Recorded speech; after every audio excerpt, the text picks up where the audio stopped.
Welcome back, everybody.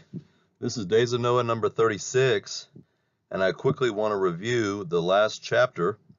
We were discussing the account that Stephen gives in Acts number 7, where he's revisiting and recollecting about the years when the Israelites are taken out of Egypt and they're brought through the desert. And they make it to Mount Sinai, and while Moses is up on the hill receiving the Ten Commandments, they go into idolatry. What I think is fascinating about this account is when you read the original Exodus account, we're told that they gather up all of the earrings and the nose rings and all the gold rings that all the people had, and that Aaron builds a cast and he makes this golden calf. However, what we're not told is that they're worshiping the hosts of heaven and that they're worshiping the stars in the sky. And it's interesting that later in the New Testament, in the book of Acts, we receive those extra details through the account of Stephen. And what makes that fascinating is that this is how the Bible works. It's this progressive revelation over the course of mankind and time. And what also makes it interesting is that most of the questions that you have regarding Scripture, you can often answer somewhere else in Scripture. So even though the Bible is a large, vast book, it's really 66 books, written by over 40 different authors over thousands of years. And a lot of times, one book and one author will give clues and answers to questions that you may have regarding another timeline. And this is a perfect example of that. So, they made a calf in those days, and they offered sacrifice to the idol, and they rejoiced in the works of their hands. Then God turned and gave them up to worship the host of heaven. That means the stars. It is written in the book of the prophets, O house of Israel, have you offered to me slain beasts and sacrifices by the space of 40 years in the desert? I think this answers our question with regards to what they were offering. It says up here that they offered sacrifice to idols. In the past, I theorized that it's possible that they did child sacrifice at this point. But when you look closely at the text, I think they slayed beasts. So they were probably just doing animal sacrifice, burning incense, things like that.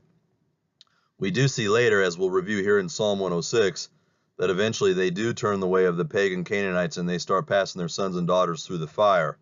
And that's what these pictures down here display. You see this iconography here where Baal and Moloch are always represented by this minotaur hybrid, half bull, half human. And the bull worship goes back as far as we can remember, going back to Babylon, and I'm sure that it goes across the flood, and the bull probably had a lot to do with the fallen angels. They're the ones who were crossbreeding men with animals and making minotaurs and centaurs and everything else. And then also we learned on the last lecture that at some point the child sacrifice was used through this mechanism here, the brazen bull. This is where the smiths, or the seed of the serpent, would take their metalworking skills and they would make large casts of iron and gold of a bull, and then they put a trap door on it and they would put their victims in there and slowly cook them to death. And so, continuing on, verse 43, yeah, you took up the tabernacle of Moloch and the star of your god Remphan, figures which you made to worship. Now, the tabernacle of Moloch, tabernacle is a tent. So, and Moloch means king. So they were putting up a tabernacle to their king, and the star of your god Remphan. When we look up Remphan in the Hebrew, that word is in reference to the planet Saturn. So they were worshiping Saturn. Saturn was one of the 7 planets, including the sun and the moon, that could be seen in the sky during that time. They could not see Neptune, Uranus, Pluto, etc., but they could see Saturn. And then lastly, I think it's interesting here, he says, I will carry you away beyond Babylon. And that's kind of a vague verse, but I got to thinking that that's probably a prophecy of the future destruction of Israel, that God is already seeing here at Mount Sinai, before they even have set up their throne in dominion in Israel, he's seeing that they're going to go into idolatry because they are an idolatrous type of people. And one day he's going to allow Nebuchadnezzar to come in and destroy them and the temple and carry them away to Babylon for the 70 years of captivity. So this could be an early prophecy of that event. Now we have a second witness here in Amos, and he corroborates this story. He says, but you have borne the tabernacle of your Moloch, and hewn your images, the star of your God, which you made to yourselves. The word hewn means raising a pillar. So we know that pillars were very prominent back then. Some people called them obelisks. Well, the Egyptians called them obelisks. They were in reference to the male phallus of Baal and Moloch. And so at some point throughout this process, they were building altars, they were building pillars, they were building, making bulls, and I believe they were also crafting and making the six-pointed star, which represented the planet Saturn. When you look this word up, by the way, it draws a close connection to Saturn. Now we know that the Israelites did, it says here in Psalm 106 that they did not destroy the people that the Lord commanded them to do, but rather they mingled with the nations and served their idols and were ensnared by them, and they sacrificed to demons their own sons and daughters, shedding innocent blood. So it's certain that they fell into this whole paganistic astrological worship. From there, we went into the details of the hexagram, and the most interesting thing about it is that it functions as a mathematical, geometric, and symbolic representation of a 666. Now, that has to mean something, guys. It just has to. That's an obvious, very important number in the scripture. It connects back to King Solomon. We'll look at that in a second. But we have to take into consideration that this star has a 666 connection. And we can see a picture of it down here in the bottom left.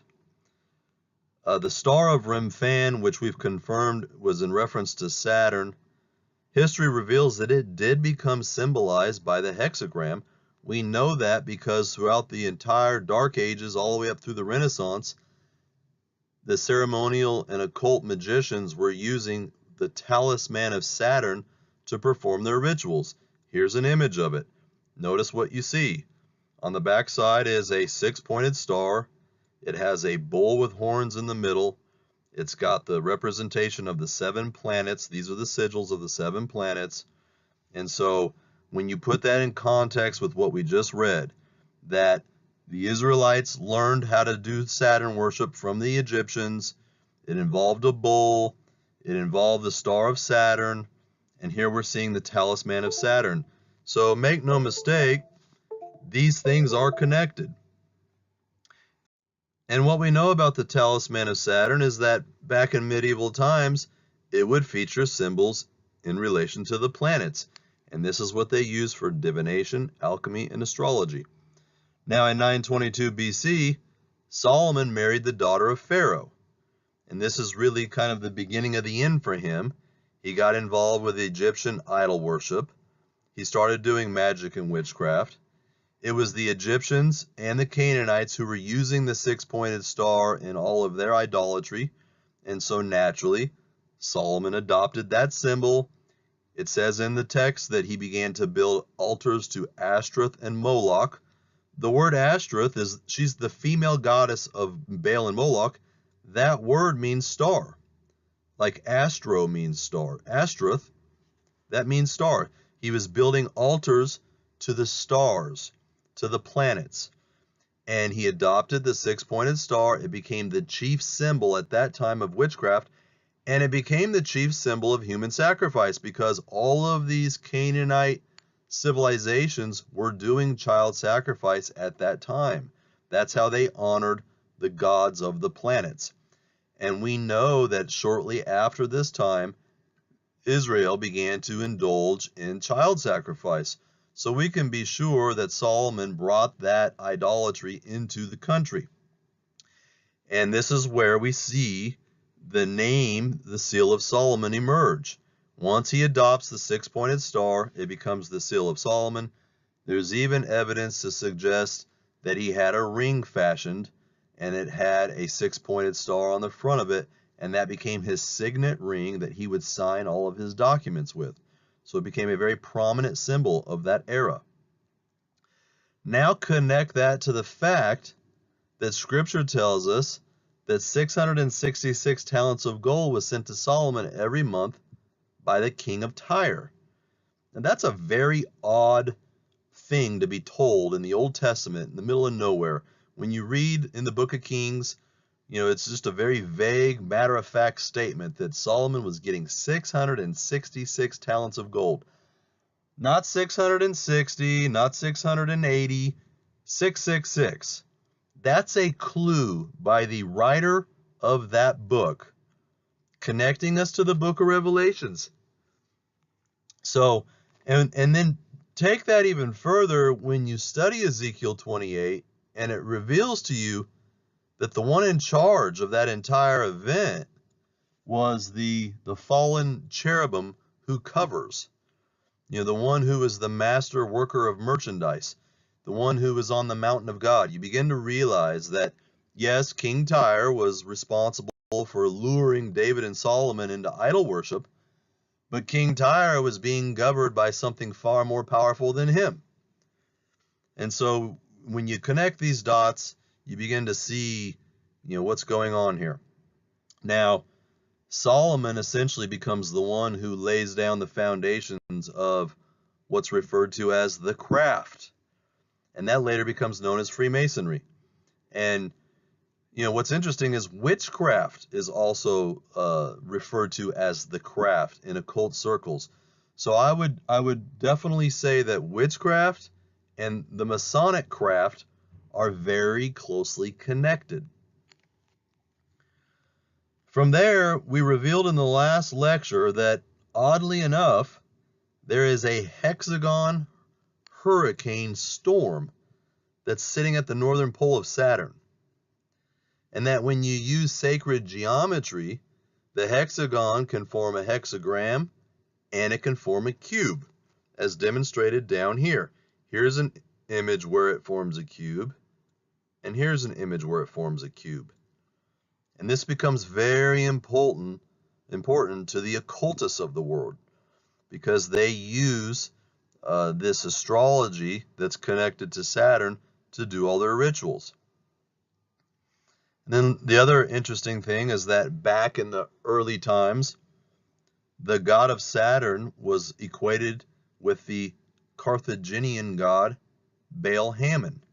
And at one point in the past, we also connected the Carthaginian god Baal-Hamon with the god Hercules, or as the ancient Indians called him, Hercules, this race of godmen. And so you begin to see that it's all woven together. At that point, they were doing child sacrifice on Saturday, which was originally Saturn's day. So on the day that we know Saturday, that's the day that they would do sacrifice to the god of Saturn.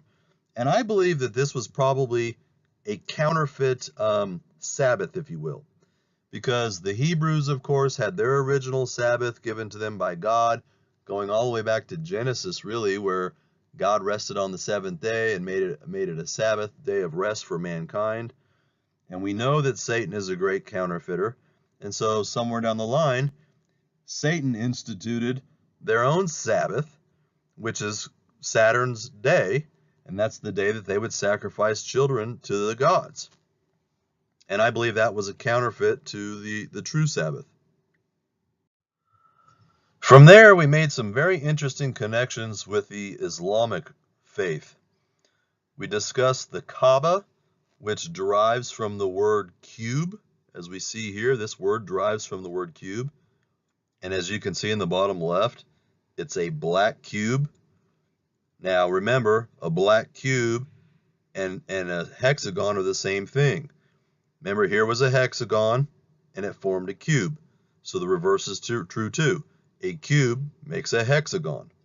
So we're still dealing with the six-pointed polygon. It's interesting that the Muslims believe that it was a meteorite that came down from heaven, and in the occult world, they even go as far as to say that it came from Saturn, and so it's a piece of space rock, which makes that interesting. And they placed it in Mecca in Saudi Arabia, which is the most holiest place on earth for the Muslims, and this is where they pray to every day, and this is where they send their spiritual energy towards this rock. And once a year they go on the Hajj, this word here, that's an annual pilgrimage where they travel around the Kaaba stone 7 times. And in doing so, they travel around it in a counterclockwise direction to worship Allah. Now that is fascinating, especially considering that the storm on the northern point of Saturn is traveling in a counterclockwise direction, as you can see here in the bottom left. And so there's clearly a connection here. I believe that it is an occult ritual where they are channeling and drawing down those powers from Saturn. And what gets even more interesting is that from the Kabbalistic perspective, the Talmudic Jews, not the Torah worshiping Jews, but the Talmudic Jews who worship the Babylonian Talmud, they claim that they wear the tefillin on their foreheads. That's this thing here in bottom center. It's a black cube. They place it over their pineal gland, which all of the Kabbalists are really deeply immersed into the third eye and transcendental meditation. And they say that they place it over their forehead with the Shema prayer, which is a formula arranged with Hebrew letters in a series of charged yantras, which is an Eastern mystical principle. And then they'll go to places like the Wailing Wall, which is a very, spiritual place, and they'll begin to speak gibberish and kind of get themselves, they'll begin to say a mantra. We've discussed these in the past. There's different ways to do a mantra, but a mantra is where you just repeat something over and over and over and over and over until you get yourself almost into a mindless state. It's a process of opening up yourself to the outside world. And so, when you combine all these things of the location that they're at, that they're using a 6-pointed cube on their head, that it's on their pineal gland, that it's got yantras written inside of it, they're reciting a mantra. Sometimes if you watch them, they move their head back and forth where they kind of hit their head in the wall and they get themselves into this rhythmic movement. And so what they claim is that it helps them tie into the energy matrix. And that's exactly what it's doing. In other words, it's charged. It's a spiritually charged ritual that they're doing. Now the question is what spirit? Because of course we're going to say, well, they're Jews, so it must be, Yahweh or Yahuwah from the Old Testament. But I'm not so sure of that. And they claim that the cube is built to the dimension of 6, which is the number of binding or bringing down the astral energies into the material realm, and that this Teflon cube acts like an antenna that draws down on powerful spiritual forces from the higher 7 dimensions. I would subscribe that these powerful spiritual forces are not of an altruistic purpose, but rather they are demonic in origin. Now, the other interesting thing is that some of the Kabbalistic rabbis say that the Teflon cube, the 6-pointed cube that they wear on their forehead, is connected to the Kaaba stone. They admit that this here in Judaism is connected to this in Islam. And what are the odds that we'd see 2 black cubes in these 2 Abrahamic faiths? It stands to reason that they're connected, and the Kabbalistic Jews admit that they're connected. They go on to say that the word Kaaba, which is in reference to the stone, where they worship Allah, if you put those 2 words together, makes Kabbalah.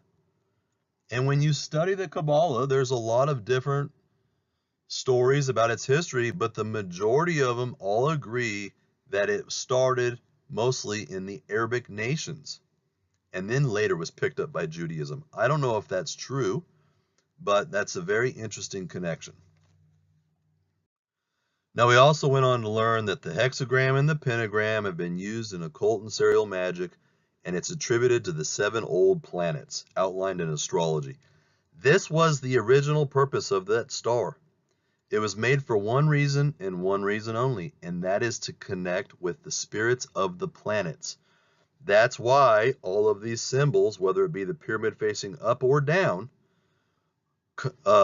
represent the 4 earthly elements of fire, air, water, and earth. And when you combine these different elements together, you get a combination of elements that are created.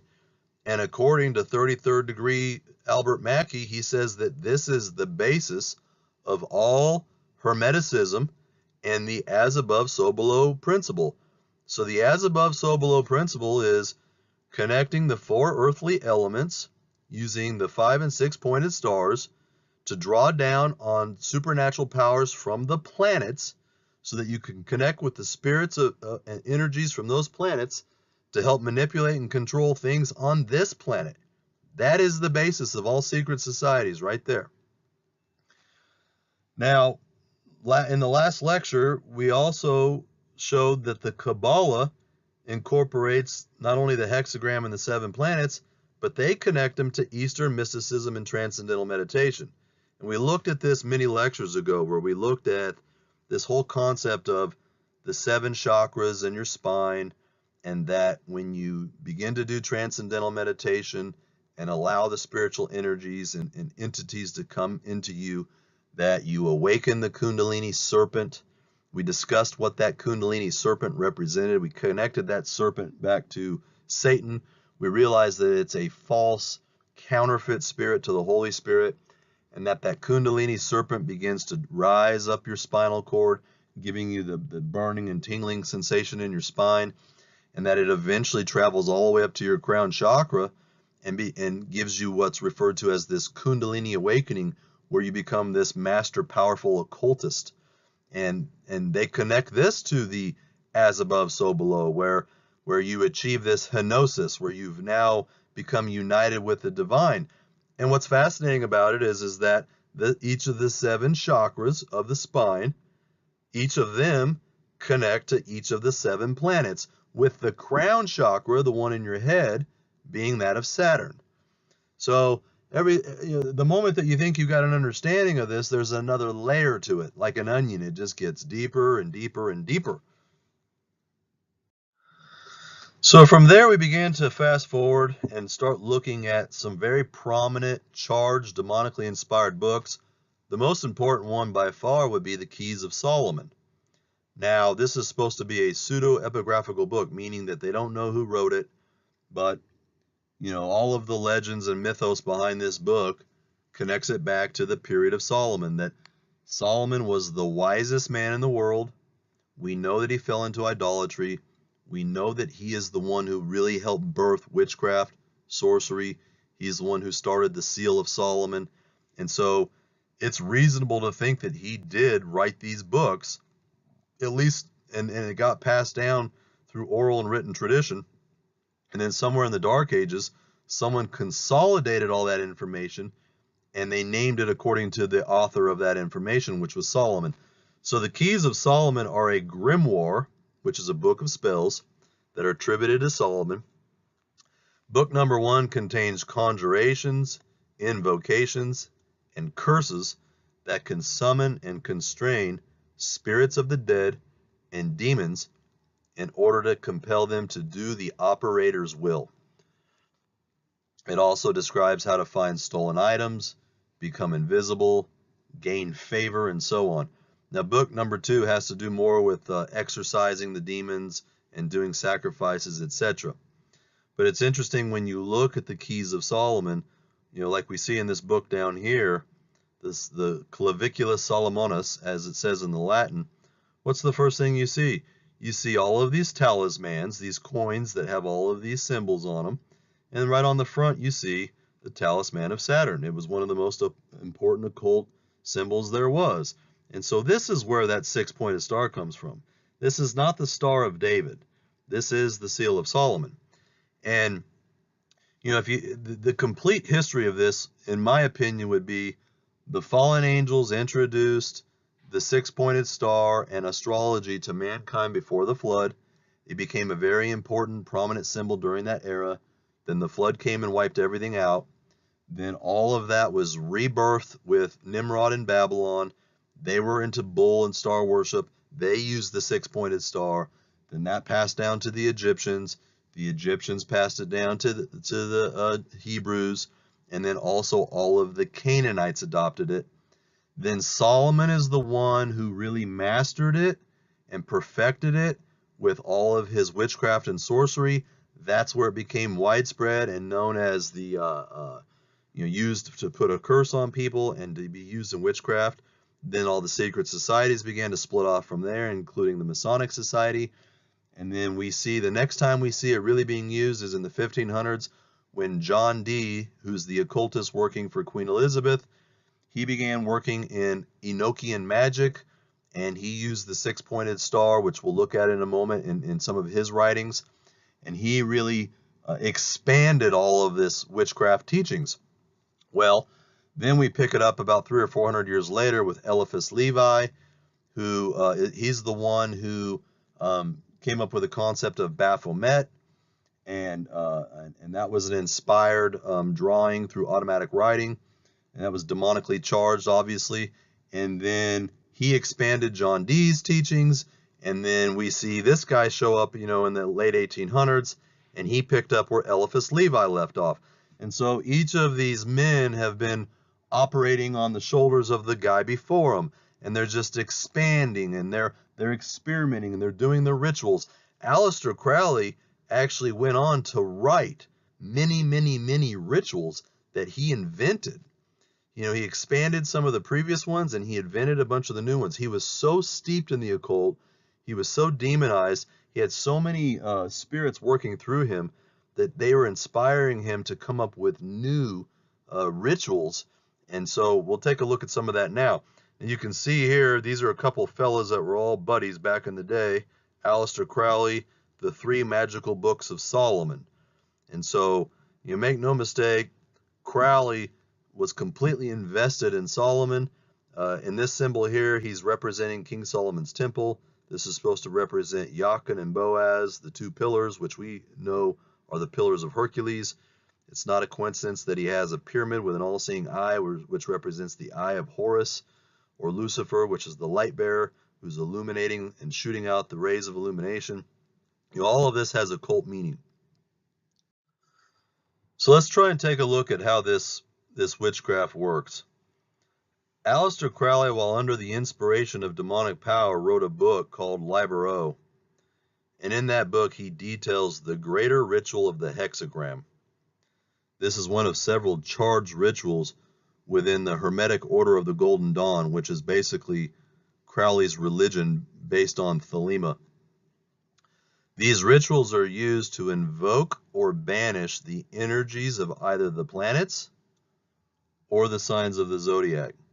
First thing I would tell you is that these energies, that's a fancy way of saying demonic power and fallen angels. Same thing. Notice that of the planets or the zodiac.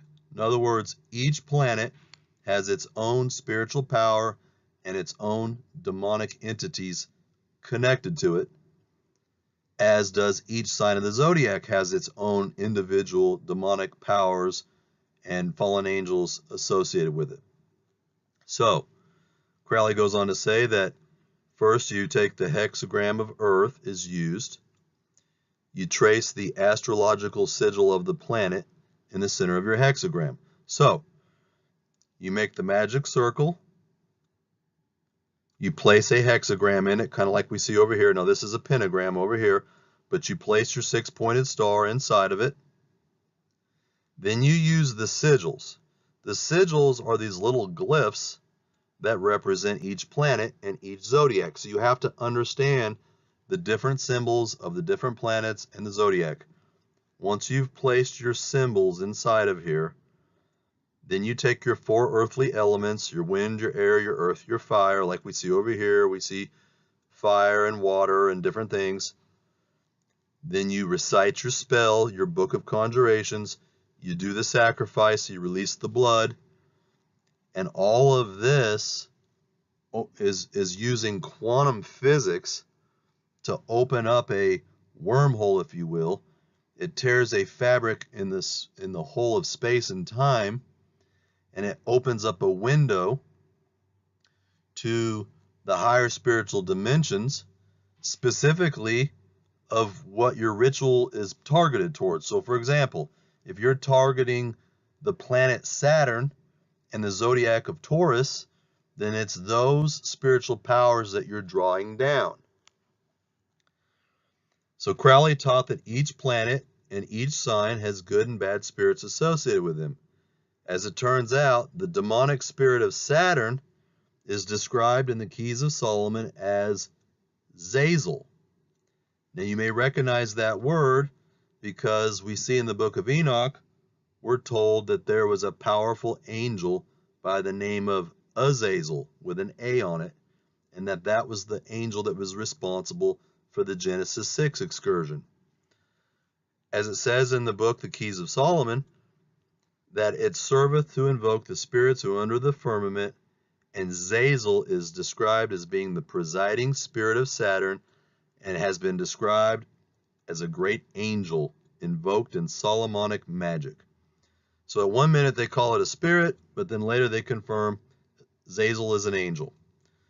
So Crowley has been, in his writings, is trying to draw down and invoke the spiritual power of Zazel, who is the principality residing over the planet Saturn, which is obviously pretty wild. So here's sort of the formula. You've got all of your different hexagrams right here. Some are for invoking, some are for banishing demons. And it depends on how you align them and what order in which you draw them out.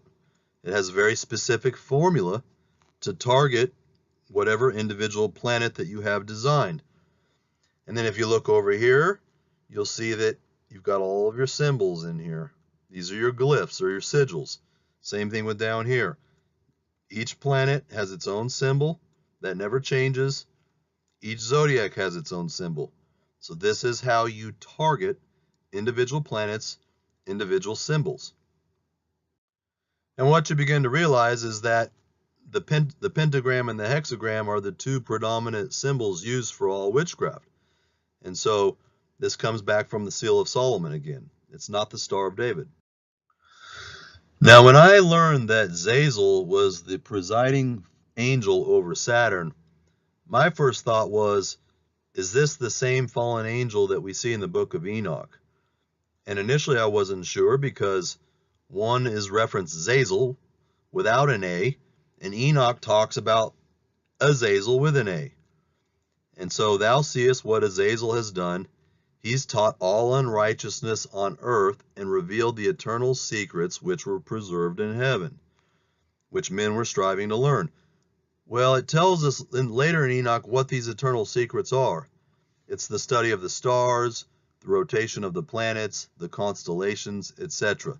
So it would stand to reason that this Azazel is the same one residing over Saturn. And they've gone to the daughters of men and have slept with the women and defiled themselves and revealed to them all kinds of sin. And the women bore giants, and the whole earth was filled with unrighteousness. And the whole earth is corrupted through the works that were taught by Azazel. To him ascribe the bastards and the reprobates. So we see that Azazel is the kind of the top dog here when it comes to the Genesis 6 incursion. And so as I began to look at some of the symbols here, yes, it's true that when you look at the talisman of Zazel, you see Z-A-Z-E-L. But in some of the other renditions, like on the back side of it, you see Azael, Azael. So if you put the two together, you've got Azazel, and that's what we see in some of these other symbols here. So in my opinion, we're dealing with the same character here. And this is his glyph. This is the sigil.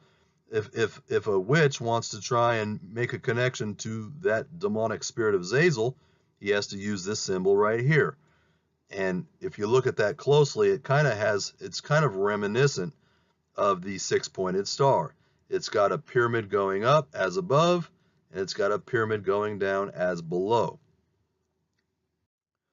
So if a master occultist has enough information, then they know what planet they want to target, they know what zodiac sign they want to target, they know what specific angel or principality they want to target, and as long as they have each of the respective sigils and talismans, then they can do a ritual to do that.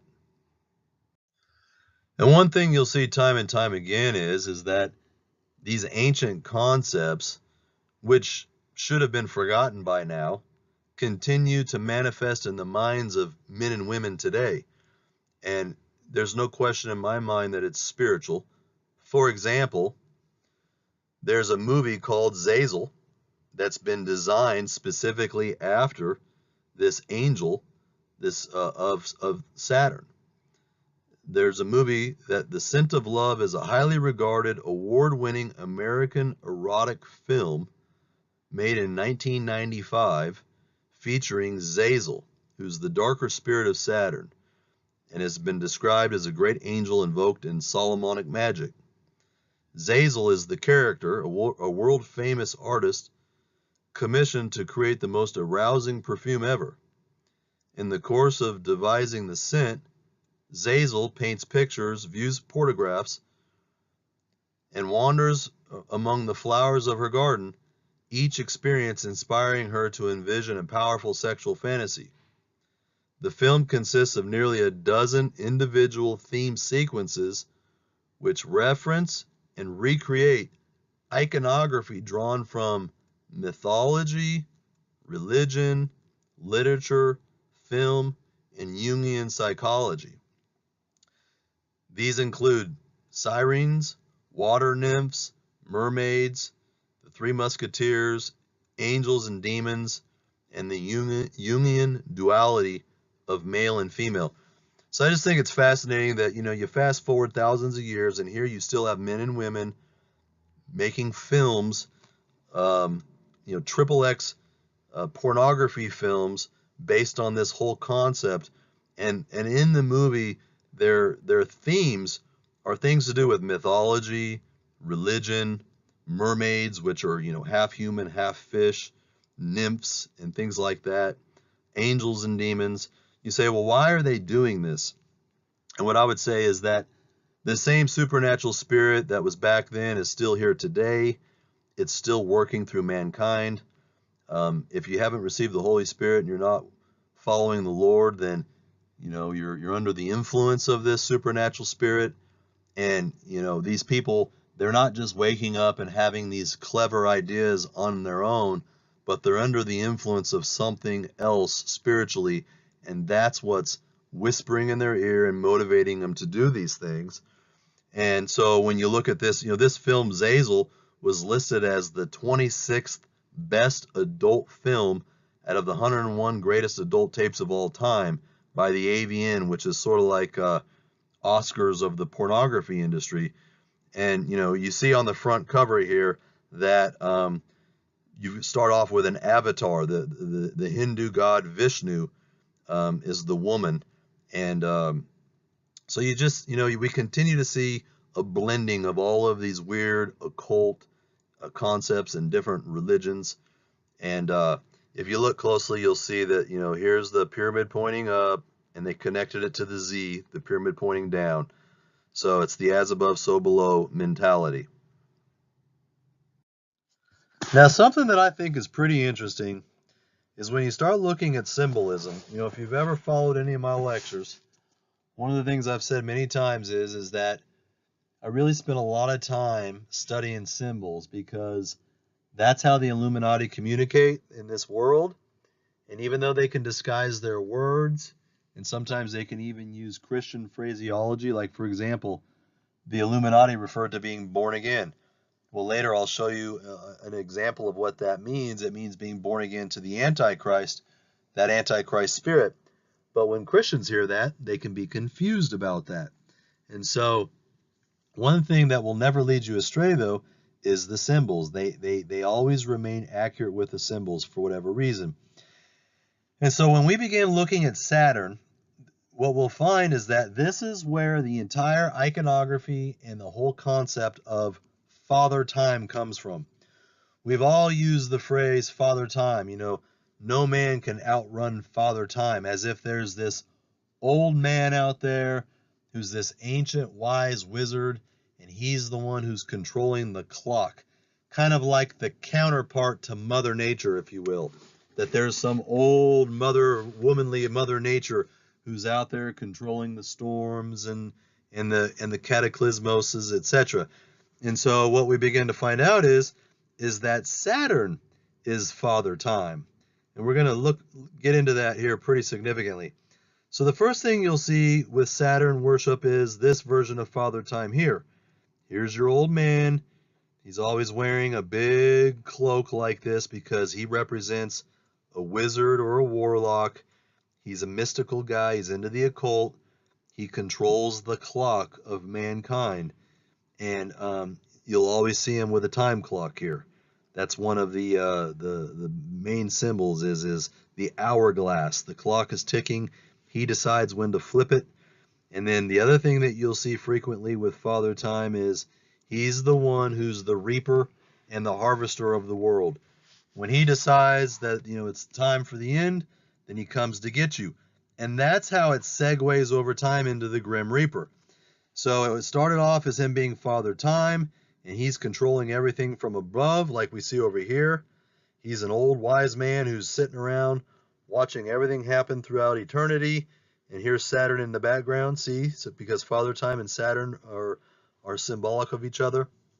And he's got his sickle, and when it's time, he's going to come and reap. And so eventually, he gets changed over to the Grim Reaper, right? He's called that because when he comes to reap, things are pretty grim, and he gets known for that sickle. So over time, we see him become the Grim Reaper, and you see some similarities. Here's the Grim Reaper. He's represented by a black skull because he's the one who comes for your life. He's the one who decides when it's time to live, when it's time to die. And again, you'll see the same iconography here as you do down here, which is the hourglass. And he's got his big sickle. The other thing you'll notice about him is he begins to take on angel wings.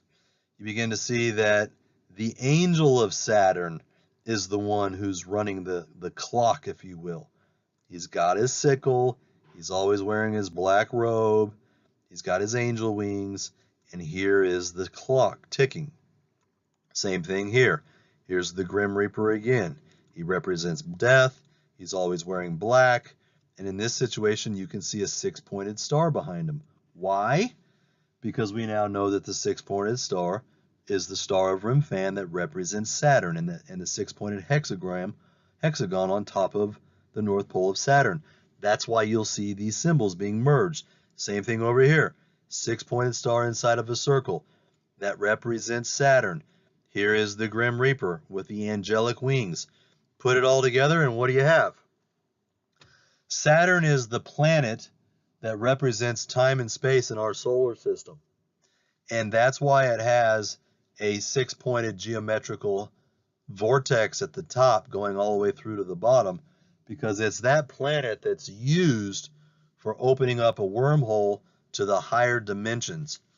And so this is a great depiction of it right here.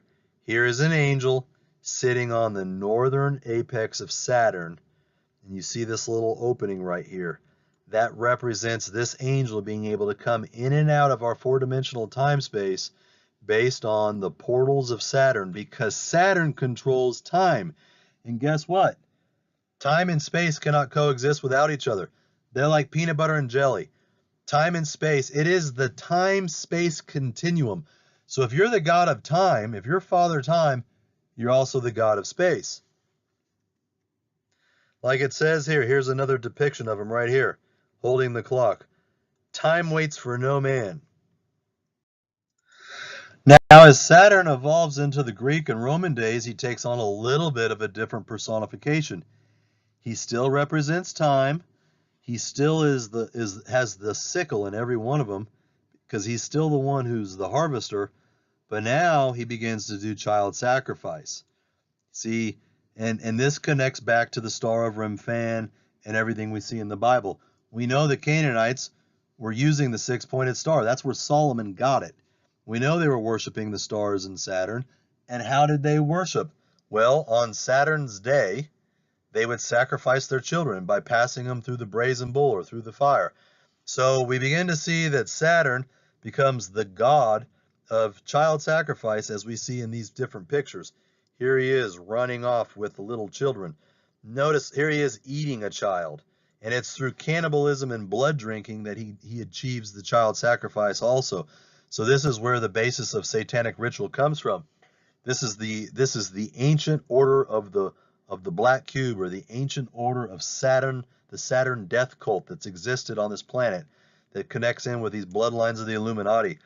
All of these pictures, you'll see him taking children. Here he is eating the flesh of a child, running off with a child. Kind of like the ancient god, the Greek god Pan. If you remember from past lectures, the Greek god Pan, he's this angelic hybridized being that runs off with the children. Only he fornicates with them before he kills them. But you'll see that he has the sickle. He comes to do the reaping, and he also has the hourglass. He's responsible for time. He's still the Grim Reaper. And the other thing you'll see in a lot of pictures is the wings, right? Why do they have wings on them? Because he's angelic. He's not a god. He's an angel. He's one of the major fallen angels that exists under Satan. And maybe he's Satan himself. Maybe this is the principality of Lucifer and Satan, for all we know. But when you look at the Greek version of him, he's called Chronos, and that's where we get the word chronology, which is the clock or time. And if you recall, Chronos was a Titan. So when we studied the Battle of the Titans, we already connected that to the fallen angels of Genesis 6 and of the Book of Enoch. So make no mistake, it's all the same thing. Now this is where things start getting interesting. The Lord was gracious enough to give me an amazing confirmation this week. As I began looking at some of the symbolism of Saturn, he takes on a more hybridized theme at some point. And so here you see the god of Saturn, or Kronos. Now, he's always going to have the angel wings because he's a fallen angel. He's always going to have the big sickle. That's your proof right there. It's the same guy. Same thing with this picture. He's got the wings, and he's got his great big sickle. He's getting ready to harvest. He's the timekeeper, the Grim Reaper. But here you'll notice a slight nuance. He's a hybrid. If you look at his face, looks like, almost like a wolf man. He's a goat man. And look at his feet. Look at his feet right here. Those are not human feet. Those are cloved hooves. Same thing here. He's got hairy legs with hooves. So now we're really getting a gist of who Saturn really is. He is a hybrid, goat-looking, fallen angelic god. Well, I knew I had seen that somewhere, and I really kind of focused and thought about it, asked the Lord to reveal it to me, and it was on the cover of Sir Francis Bacon's New Atlantis, and that was the confirmation. If you go back and you look at the book of New Atlantis, which we'll do now, there's this weird insignia on the front. 4 or 5 lectures ago, we zoomed in on it, and what do we see?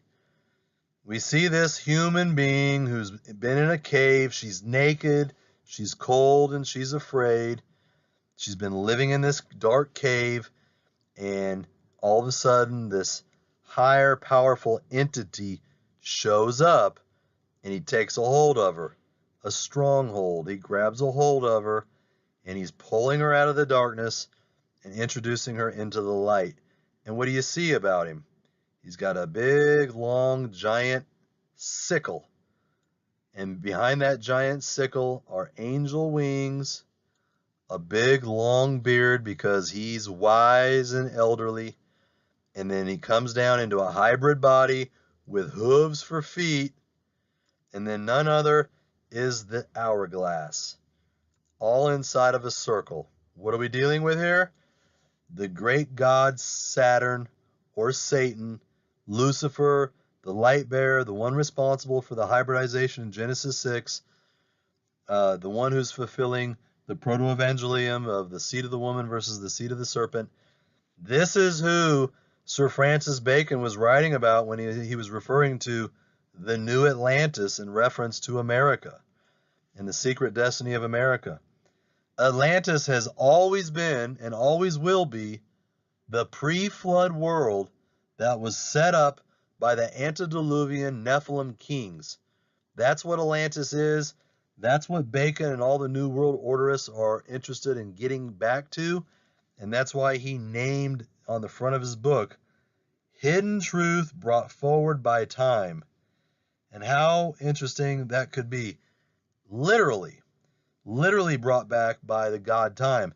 And the way the hidden truth is going to be brought back by Time is that the god of Saturn, this fallen angel, is going to be used in witchcraft to open up a doorway or a hole in the fabric of space-time, specifically through Saturn, in order to manifest these fallen angels and demonic powers into our solar system, where they can come back as extraterrestrial entities in the last days.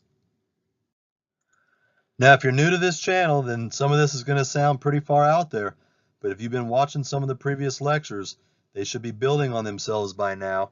And what you learn is guys like Francis Bacon, he was a Rosicrucian, he was a master Kabbalist, he immersed himself into symbolism, he was into the secret societies, he was a well-documented occultist, he was a pederast, he frequently communicated with spirit guides, he was a necromancer, he received inspiration for all of his novel writings through these channeled doctrines, and so it was the demons and devils that were working through him. And then he passed it on through his secret society of the Rose and the Cross, which is Rosicrucian Gnostic Christianity, but it's Gnosticism blended in it. And it is not a coincidence that we see a hybrid winged creature leading a naked woman out of a cave, and I've just connected him very clearly to the Grim Reaper of Father Time, who represents Saturn. And so we can know without a doubt that that's who this is. Now, that is what the Atlantis before the flood was a world that had these kind of entities running around. That's why all of ancient Roman, Egyptian, and Greek iconography have nothing but hybrids. And you can see the connection between this guy down here, who's this winged beast, half human, half man with hooves. Compare him to Baphomet, which is a winged hermaphrodite with horns and hooves. And he's sitting on top of a planet because it always represents this cosmological circumstances where, extraterrestrials come from space. So make no mistake, all of these creatures, here's Pan with the same hooves that we just saw on the god of Saturn. They're all connected. These are all different renditions of the fallen angels. And they have one goal, and that goal is to bring about the old world of Atlantis, which is when this world was covered with nothing but hybrids, and there were bloodlines of hybrid Illuminati, Nephilim kings and queens, and all of the hybrids underneath them. And it was so bad that it says in Genesis 6 that their hearts were only evil continually, and that it grieved God, that God had grieved and regretted ever even making mankind because things got that bad. It was so bad that he had to kill every man, woman, child, and animal on the planet except for the genetically pure, and at that point the only ones left were Noah and his immediate family and a handful of animals. This is the great secret, and this is what is going to come about in the last days before Jesus returns. That's why all the sci-fi movies that you see now, all the new movies coming out are constantly about weird genetic manipulation, hybridization, extraterrestrials, Hercules and The X-Men, I mean, that it's just we're just completely consumed by this concept. So earlier I had mentioned how people use words and they can have multiple meanings. Here's a great example. This band Black Sabbath have a CD they made called Born Again. And obviously when we hear that phrase as Christians, we think that, that obviously means receiving the Holy Spirit. But here is a satanic band that obviously means it in a different aspect. They mean it as being born again to a satanic spirit, as you can clearly see depicted here with an image of a baby who is a son of Satan, who would represent the Antichrist. And what I find even more intriguing is they just so happen to have the symbol that we see flying on the flag of Israel on the back of their album cover. And the reason why is pretty obvious. That's a witchcraft symbol. That is a six-pointed star which represents 666 inside of a circle. That's how you harness spiritual power. And these Satanists, they obviously know this. That's why they chose the symbol. It's the rest of humanity that doesn't recognize this. And as we continue to unravel and reveal how that symbol got put on the Israeli flag and who was responsible for it, I think that we'll begin to see the truth unfold. If you look close here, there's a bunch of astronomical symbols here, and then there's a picture of the crucifixion in the middle inside of the cube. And so, these people who are trying to be born again in terms of this satanic spirit, they always have to come against Christ with their symbolism. But this is why it's important to look at symbols, because words can be confusing. Here's another interesting band connection. If you look at this image on the left, this represents Father Time, or Saturn, the Grim Reaper. He's got his robe on. He's holding a large, looks like a planter. You can see that he's got the devil horns. He's got the sun behind him. Or is that actually is the moon, I believe, giving off its light. And he's holding a lantern. That's the timekeeper. And inside of that lantern is a six-pointed star emitting light. So it's, there's a lot of unusual symbolism, but that six-pointed star represents Saturn. And so this is a depiction of Saturn. Now compare him to the guy over here on the cover of Led Zeppelin. Now we've already reviewed this song in the past, looked at the lyrics of it. We've already revealed how occultic it is. Led Zeppelin was a big follower of Aleister Crowley. Jimmy Page is a known Luciferian and Satanist. These are some of his albums over here, where he's a disciple of Aleister Crowley.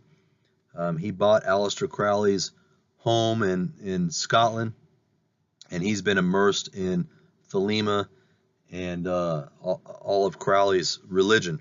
Here's an image of a album he put out called Lucifer Rising, for that movie Lucifer Rising that starred, I believe, Bobby Boussalet. And so, make no mistake, this guy is he's an occultist.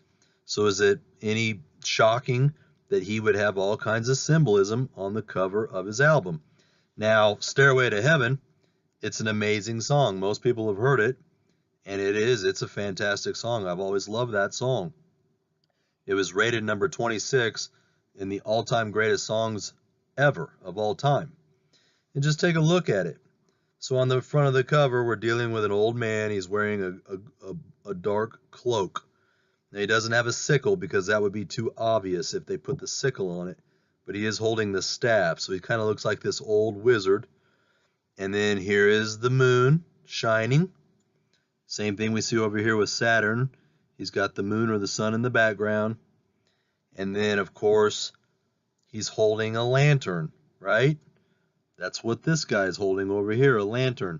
And inside the lantern is a six-pointed star emitting light. Over here is a six-pointed star emitting light. So, what are we dealing with here? Well, we're obviously dealing with the god of the planet Saturn. That's who Led Zeppelin is trying to symbolize here on his cover. And obviously it's very, the word occult means hidden but in plain sight. So it's right there in front of you. But unless you've been, educated in these different concepts, you'd never know the difference. And so what that means is that this entire album is charged. It's demonically charged. There's power behind it. And, when the demonic are involved in the music is pretty captivating, pretty mesmerizing. That's the word we will often use, that it can be mesmerizing on a person.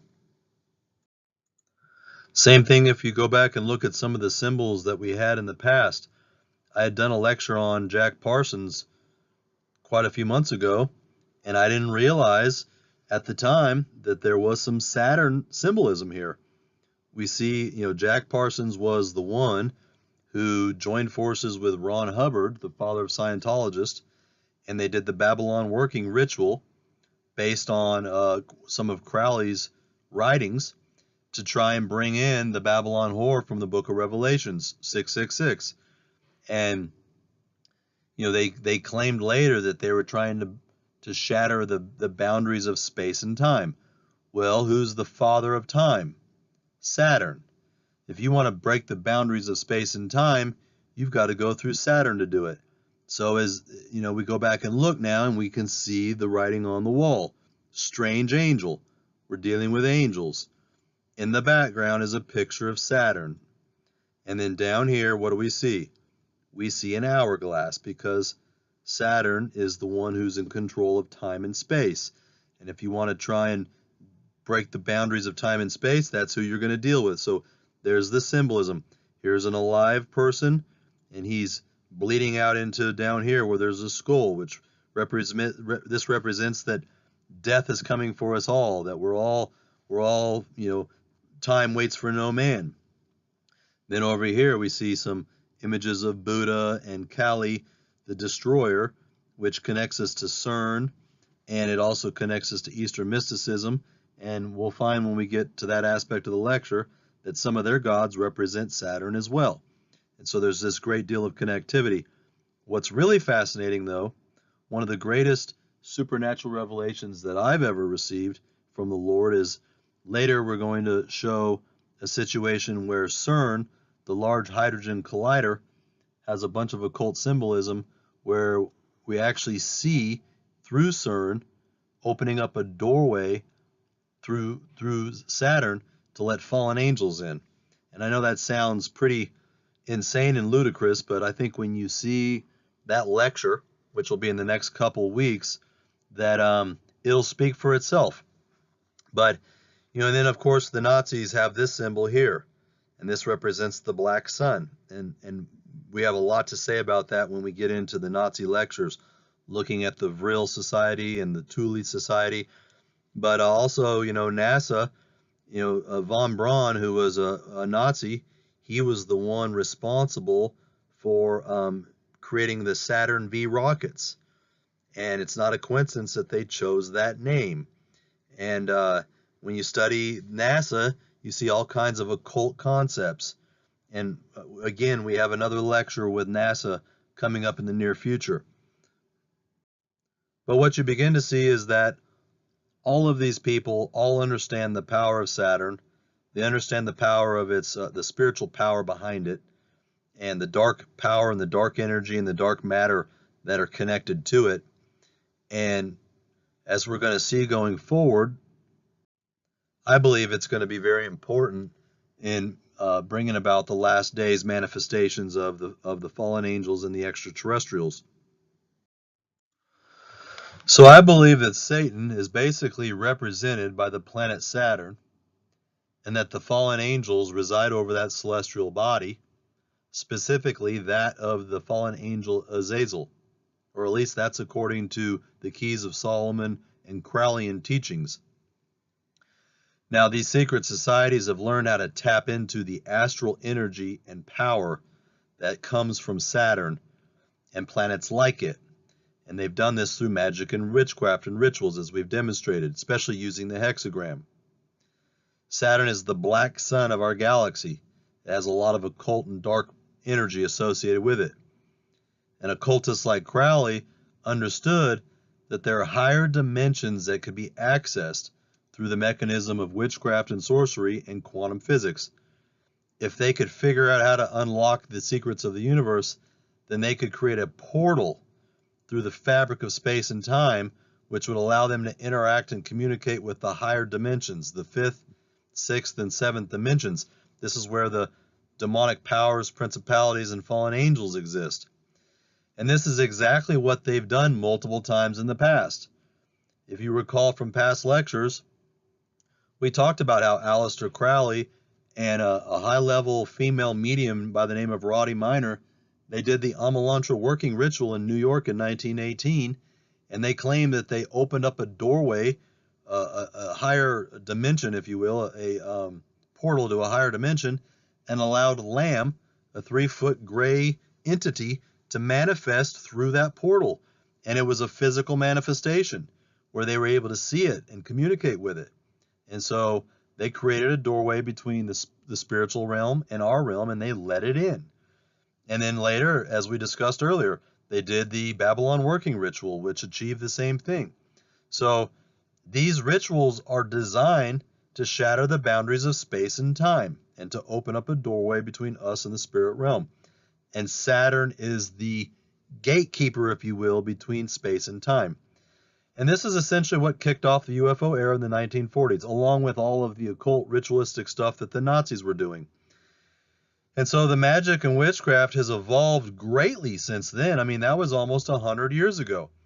And today, the occultists and the mysticism has gone to a much higher level.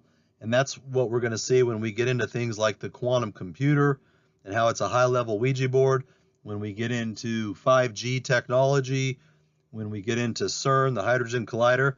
They're taking all these principles that guys like Eliphas Levi and Crowley and John Dee had mastered, only now they're starting to add the technological aspect to it, and it's making things a lot more sophisticated. And this is how they're going to bring about the fallen angels in the last days. And you look at the imagery here, again, you've got the old man. He represents the planet Saturn. He's got the angel wings because he's a fallen angel. He has the sickle because he's the reaper. And he has the clock that's ticking, the hourglass, because he's the one who's overseeing humanity, and he decides the fate of humanity. Or so that's what the occultists would have you believe. And this is all being governed under the all-seeing eye with the rays of illumination. This is the Illuminati who are serving under Lucifer or Satan. Obviously, for those of us who've received the Holy Spirit, we know better than this.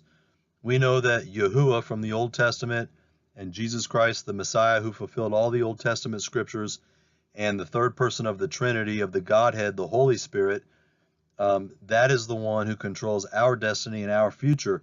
And the one in us is greater than the one in the world. And in the end, we win. And that's the only thing that matters. That's why Jesus said, don't worry about the one who can take your life, but worry about the one who can take your life and your soul. Now, I'm not going to go through this entire ritual, but I just want to give you an understanding of who they're praying to here. This is the lesser banishing ritual of the hexagram. You start the ritual with a Kabbalistic cross. You extend your arms to form a cross, and you say in the Latin, INIR, Ignis Renovator Natura Integra. Now that is fire renews earth incessantly.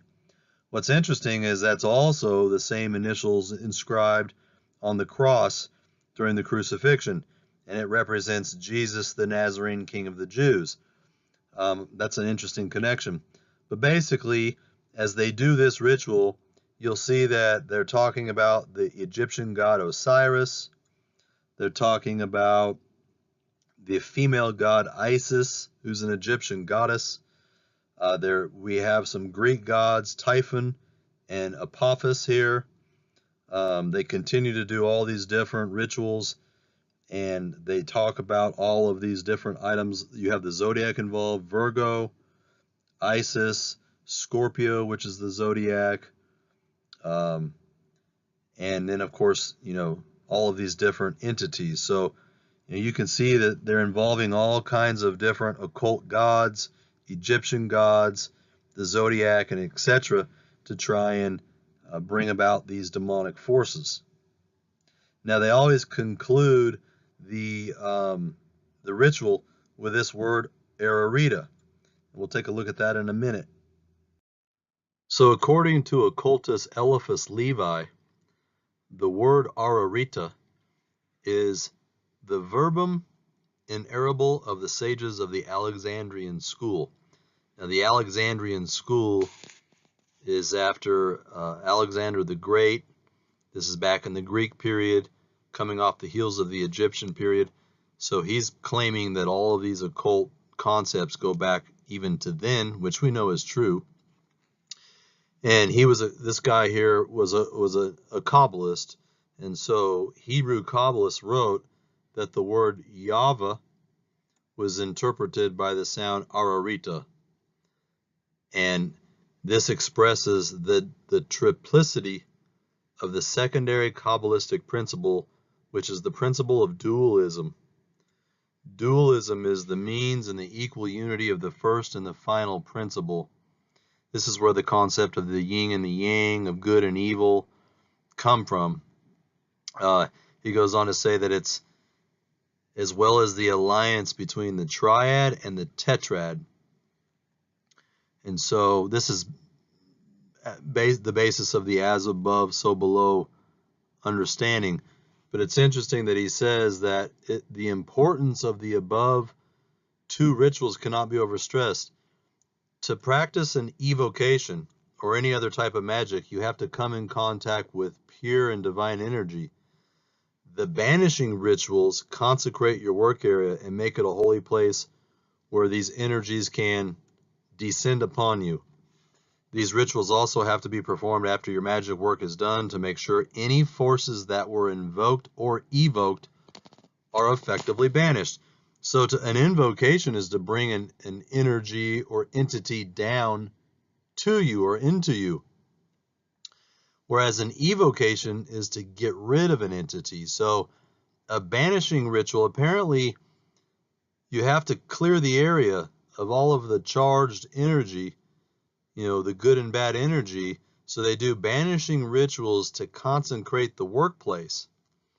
And once they feel they've successfully cleared the air, so to speak, now they can do their invocations to specific entities. And when they draw a circle around the hexagram and do the ritual, that's opening up a vortex from that circle to the higher dimensions. And when the divine energy and entities are then invoked within that circle, the circle contains that energy within it. And it's not until the practitioner specifically releases that energy into the universe, if you will, that it's free to go and do what the ritual was designed to do. And so this was one of the guys that Aleister Crowley idolized and utilized a lot of his writings. And he wrote this book here, Transcendental Magic. As you can see, it's got the six-pointed star with an old wizard with a long beard in between it. And it has you see the dualism here of the dark pyramid here and the white pyramid going up. And we see the Ouroboros, which is the snake eating its tail. That shows the Eastern mystical principles of reincarnation and recycling, as does the word transcendental magic. That over time, what we see is Western occultism blending with Eastern mysticism, blending with Jewish and Islamic Kabbalism. And when you smash all these things together, you get, the modern concepts of witchcraft and sorcery. Now, John Dee was the mathematician, astrologer, and occult philosopher and advisor to Queen Elizabeth in the 1500s. He's the one who basically wrote lots of literature, and through automatic writing, he came up with the Enochian magic language. So now they have their own letters where they can write their own, doctrines, if you will. And one of the things that he used was something called the Holy Table. Kind of used it almost like a Ouija board. And in this Holy Table, he was able to connect with the spirit realm through alchemy and divination. And John Dee was a practitioner of what they call Solomonic magic, which goes back to the Keys of Solomon. Notice what you see on the cover of it. It's the six-pointed star. So, no shocker there. We know that this is an important symbol in witchcraft. Now, this Enochian magic derives from the writings of Solomon, and this is the formation of the Kabbalah, this Jewish mysticism. It's based on sacred geometry and the tree of life, and it's based on something referred to as Metatron's cube. So we've been looking at the cube through this whole lecture, and now we're going to just add another nuance to it. This six-pointed star, this hexagon that makes the cube, well, that cube is referred to as Metatron's cube. And according to ancient Eastern traditions and Jewish traditions, Metatron was Enoch. They claim that when Enoch was translated to heaven, that he went through a transformation process and became known as Metatron. Now, there's nothing in our scripture to suggest any of this is true, but this is what the Kabbalah and the Talmudic Jews believe. If you read the Babylonian Talmud, they talk about Metatron being the angelic being of Enoch. And there's a lot of ancient mystical writings that supposedly come from this entity Metatron. So according to our Bible, God took Enoch to heaven in Genesis 5. And he did not die, but he was translated. Now, in the Jewish mysticism, he was then transformed into the angel Metatron, and he can be represented by the cube. And in sacred geometry, this archangel Metatron, he becomes the angel of life.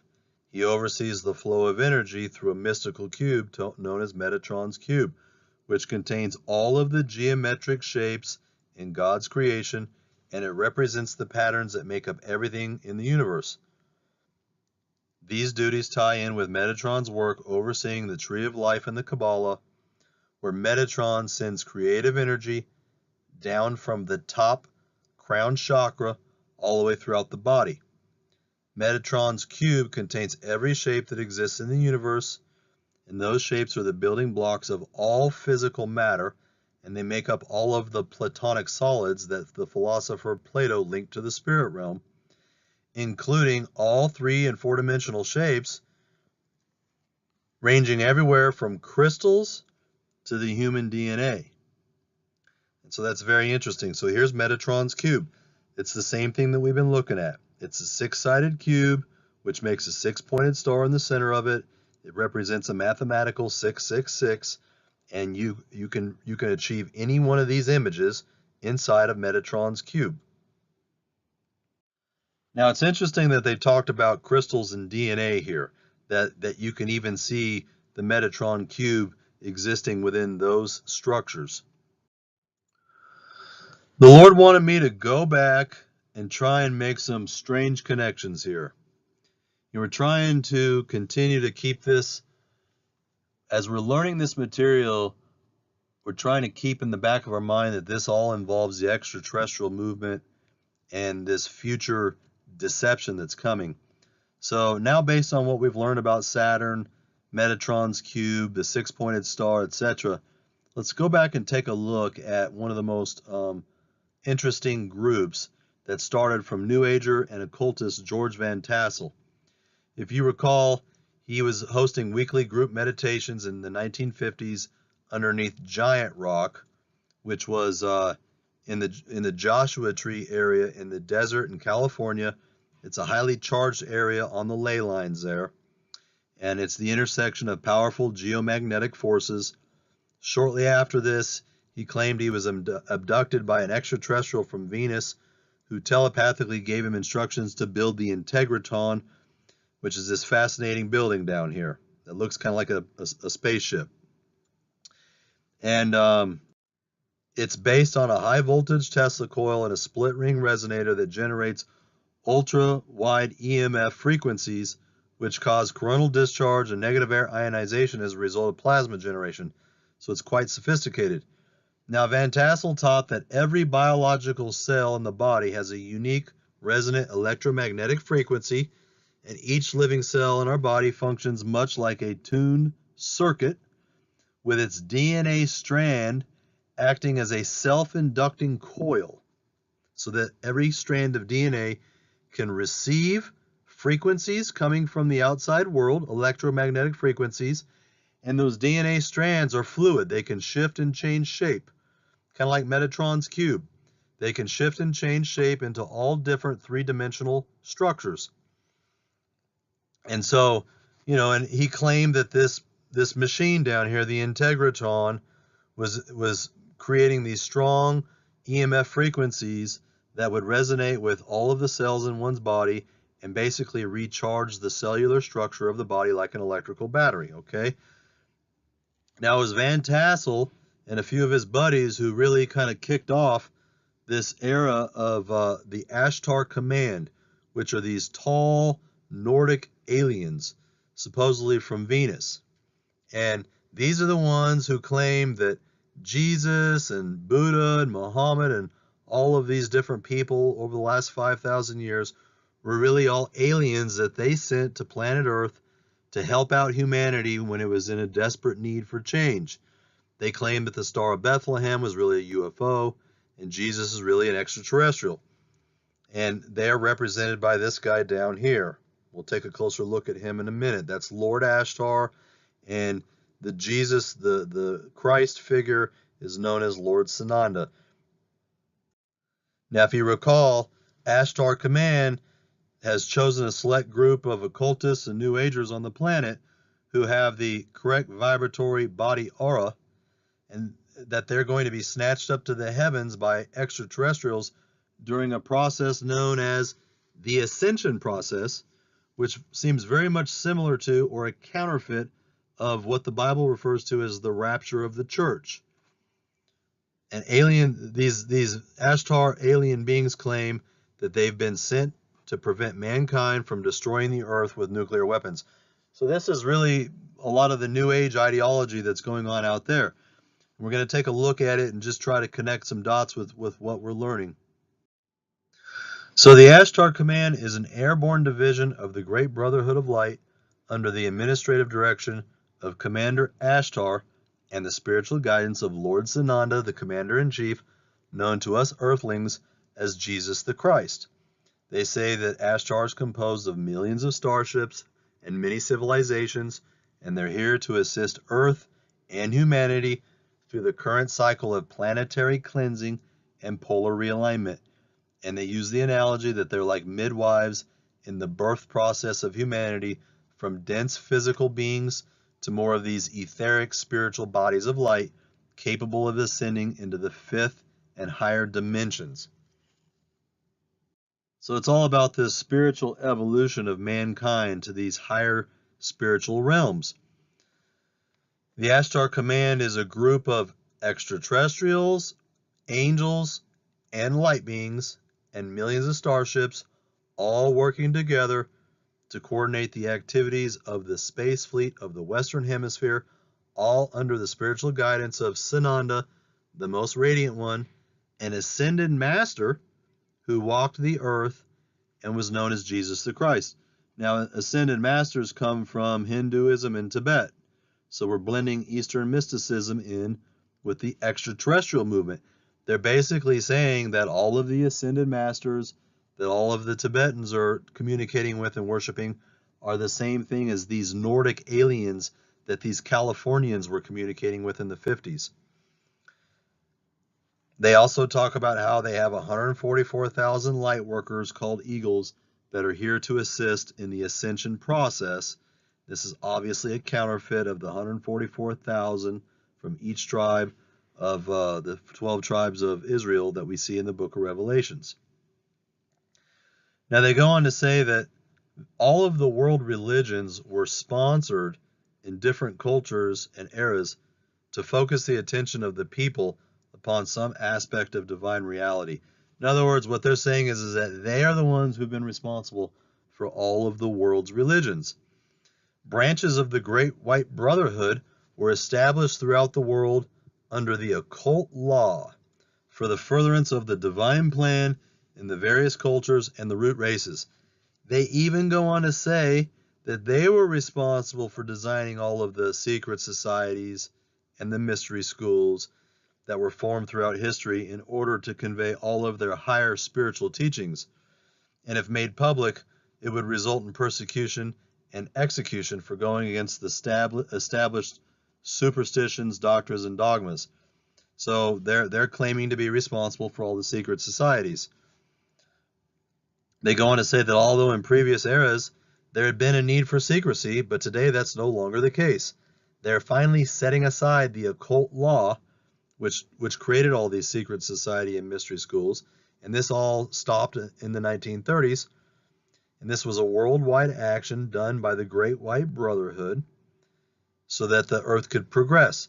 This is now a new dispensation in which we set aside the occult law on December 31st, 1930.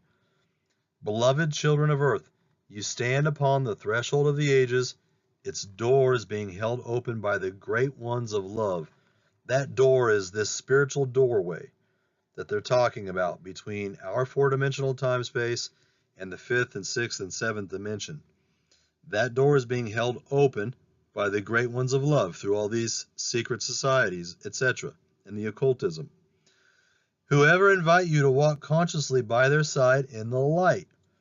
No matter what the activities in the world are, walk with the light and in the light.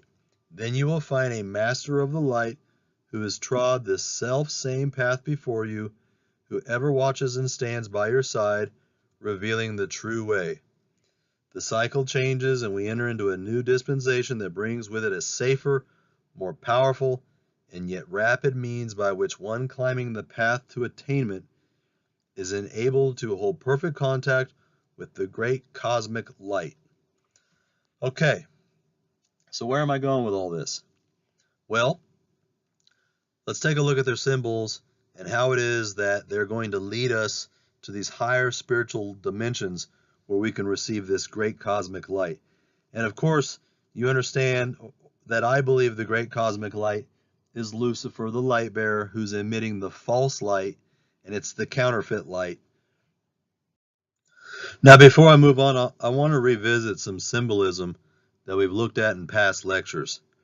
If you recall, we had said in the past that anytime you see these concentric circles within concentric circles, it means that you're getting ready to do a time warp from one realm or one dimension to another.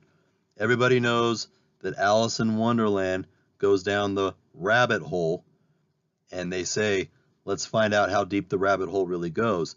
As she follows the rabbit, you go through the circles, the circles, the circles, and boom. She exits from one plane of existence and goes into another through a doorway connecting the two. Same thing over here. These circles always represent hidden portals. Same thing with the Twilight Zone. That's why they have all these circles, creating this depth. You can see that you're going down this tunnel here until you get down here. And what happens when you get down here?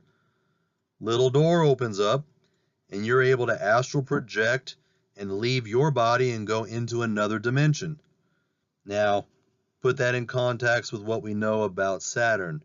At the northern apex of Saturn is this circular object with an eye right in the middle, and we see all these concentric circles within concentric circles going counterclockwise, exactly like what we see right here. And in the center of it, they say, is a vortex, and there's a vortex located at the southern tip. So there's some kind of internal vortex going on within this planet. This is the planet of space and time. Now let's put that in context of what we're going to read. This is a writing from Ashtar Command. Those of you who remain during the ascension process, those of you who remain behind, will pass through the fire and water. That's an interesting expression because, as we learned earlier, fire and water are the opposite symbols of each other. They're two of the four earthly elements, and they represent opposites. And when you put those two symbols together, guess what it makes? It makes a six-pointed star. And that'll become pertinent in a minute when we look at the symbol for Ashtar Command, which is a hexagram. So again, Those who remain behind to pass through the fire and water must know the reasons why they will not be lifted off, depending on the openings into your dimension at the time of your gathering. So the dimensions are going to open up. We're in a 4-space time dimension. We have height, width, length, and time, and there's going to be an opening or a doorway to a higher dimension. You will either be beamed aboard physically, or it will be of necessity to have an out-of-body experience. So what they're saying is, depending on how things work out, you're either going to physically go or you're just going to go in spirit. Now, I think this becomes pertinent when we look at the UFO abduction phenomenon, where there have been 2 doctors that we're going to look at later who spent a lot of time studying this. And I think what's flabbergasted them the most is that they come to a place where they realize that it's clearly a spiritual phenomenon that often involves out-of-body experience, but yet there's still a physicality to it, that the people come back and they've really had physical marks on their body, physical chips put into their body, physical eggs and sperm removed, but yet there's still this supernatural, spiritual, out-of-body astral projection going on. And so what we'll begin to see over time is that sometimes the dimensional warping that they're going to describe here, the way that these dimensions collapse down on themselves, the way that the boundaries of space and time begin to fold over on themselves, you can get spiritual changes, out-of-body astral projections along the ethereal plane, but there's also a physicality to it too that's difficult to understand. And we'll get into that more as we proceed forward. But as they go on to say, with all of these acute electromagnetic changes that'll be happening on planet Earth during the ascension process, dimensional warping is taking place. What does that mean? It means that the dimensions are starting to overlap, they're starting to collapse, they're starting to integrate, and in doing so, there are going to be pathways between the realms. Look what they say. Certain doors which are normally open, paths between realms, are closing temporarily during these configurations. Most important to note is the Jupiter-Saturn conjunction. When Mars is heavily aspected, we also find the narrowing of the dimensional passageways. They go on to specify, this is not the ley lines we're talking about, that's just charged energy. But this is the passageways between them. And so, just like we see down here, there are doorways that can be opened from, let's say that this is the spirit realm. This is the 5th or 6th dimension. Well, over here is our realm. That's the 3rd and 4th dimension. And when you go through these dimensional warping, through these vortexes, you get a tunnel that connects the two, just like we see in this image. And that's what we're dealing with Saturn. That's what we're dealing with this hurricane at the northern top that has a vortex in it. This is what the witchcraft and the sorcery is achieving.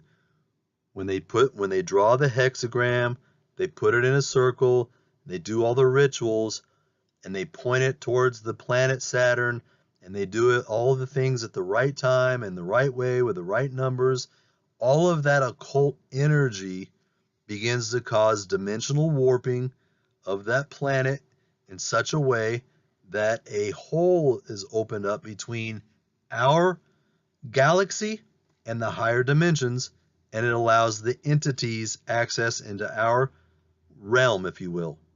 And this is where the aliens are going to come into play. This is where the ships, all of it is going to manifest from. It's highly sophisticated. I don't pretend to understand all the inner workings of it, but, as a confirmation, we need to take a look at some of their symbology. They just so happen to use Metatron's cube, or the 6-pointed star, as their predominant symbol of the Ashtar command. So let's continue reading. Whenever evacuation must be executed, this is absolutely dependent upon mankind's free will. In other words, They're trying to create all of this new age ideology so that mankind will finally enter into the age of Aquarius and want to accept this spiritual evolutionary process, but they're not going to force it upon us. At this very moment, we're preparing for each one of you a pendant. This is no ordinary pendant, but one similar to those worn in Atlantis. That's their words, not mine.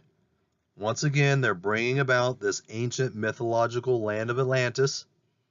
We just saw a book written by a 16th century Kabbalistic occultist by the name of Sir Francis Bacon, who has an image of a hybrid reaper on the front pulling a naked woman out of a dark cave, and he's got a time clock there, and we very clearly demonstrated that that was the planet Saturn, and that he was a hybrid, and that he likely is a fallen angel who can be traced back to before the flood. And some of our previous lectures have revealed that they're obsessed with the pre-flood world of Atlantis, where the Nephilim god kings were in control of the world, that the fallen angels had manifested themselves in the flesh on this planet. And so now they're talking about they're going to give everybody a pendant similar to those worn in Atlantis, which will be able to work through the strong electromagnetic fields around the crystals. In the center of the pendant is a small body crystal. This is a diamond. If you look at it here, crystal diamonds, they have, when light shines through them, they produce the full spectrum of light. That's why they're clear and you can see through them. And these are attuned to the vibrational frequencies of every commander. Preparation of the crystals is going on at a feverish pace aboard the host command ship. Diamond crystals have excellent reflection and conduction properties. Occultists and New Agers refer to them as ascension stones, and they can take you to the highest spiritual vibration possible while still being in your physical body. They act as powerful amplifiers when you're using them with a small stone. These crystals have metaphysical properties and are strong stones to aid astral travel and help connect you to the astral plane. They also help you communicate with your spirit guides. These diamonds are said to boost your immune system, and they can heighten your ability with lucid dreaming.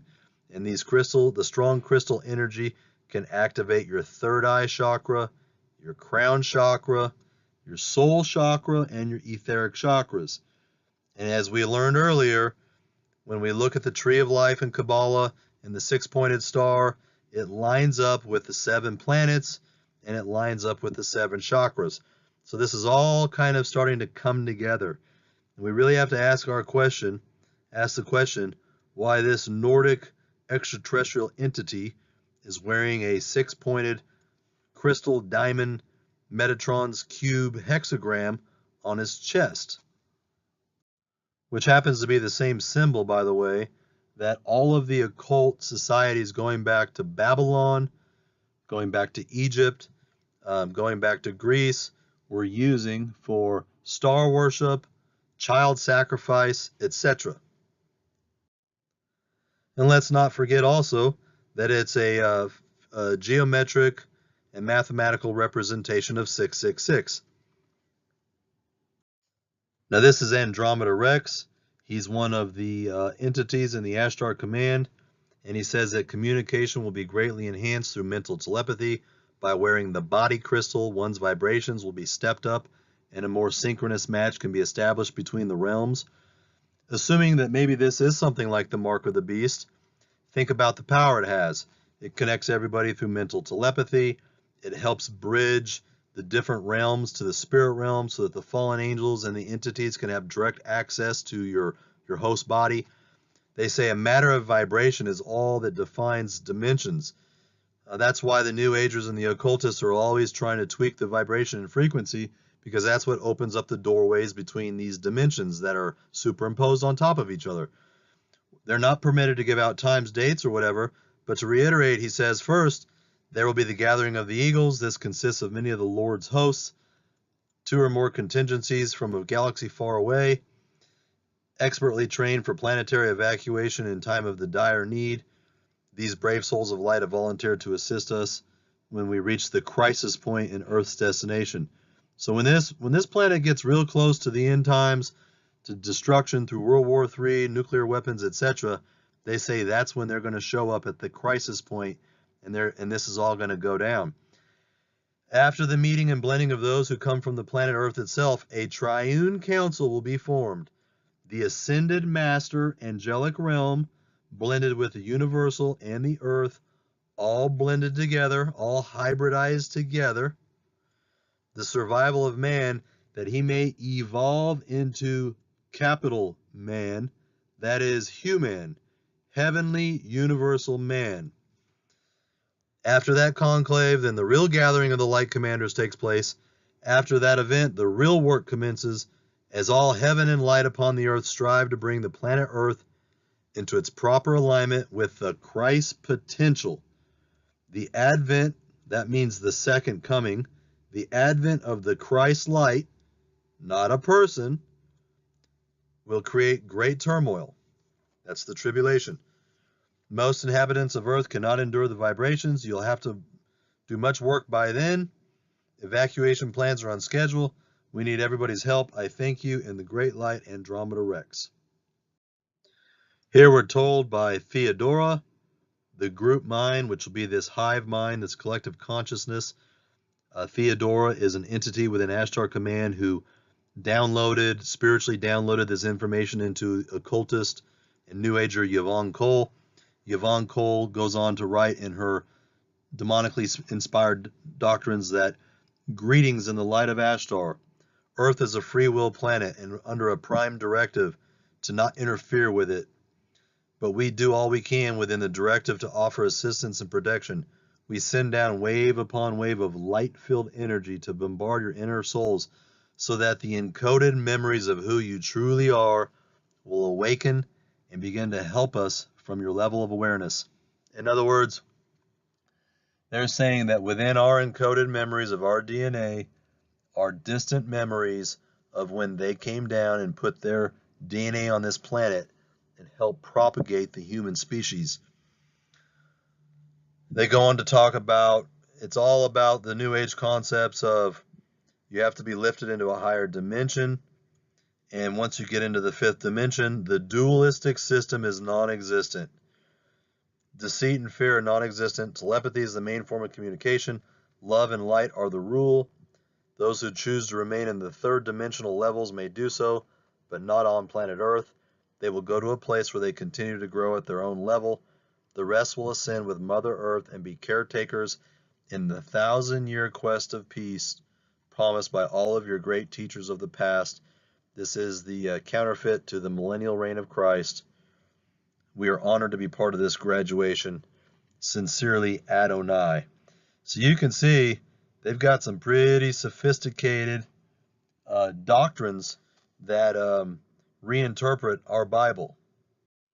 So let's just go back over what we know. We know that the six-pointed star is the oldest witchcraft symbol ever in recorded history, and it's always been the predominant symbol for Satanism, Luciferianism.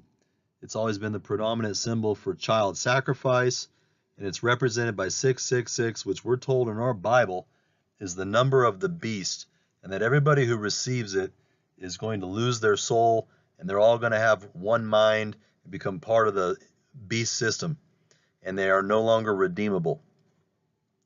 Now combine that knowledge with the fact that there are these extraterrestrial entities coming from outer space who look like us, and in their symbolism they're saying, hey, we're the ones who started you. He's holding up his hand, and this is an opening into his hand. You can see the blood and the plasma and the cells inside here.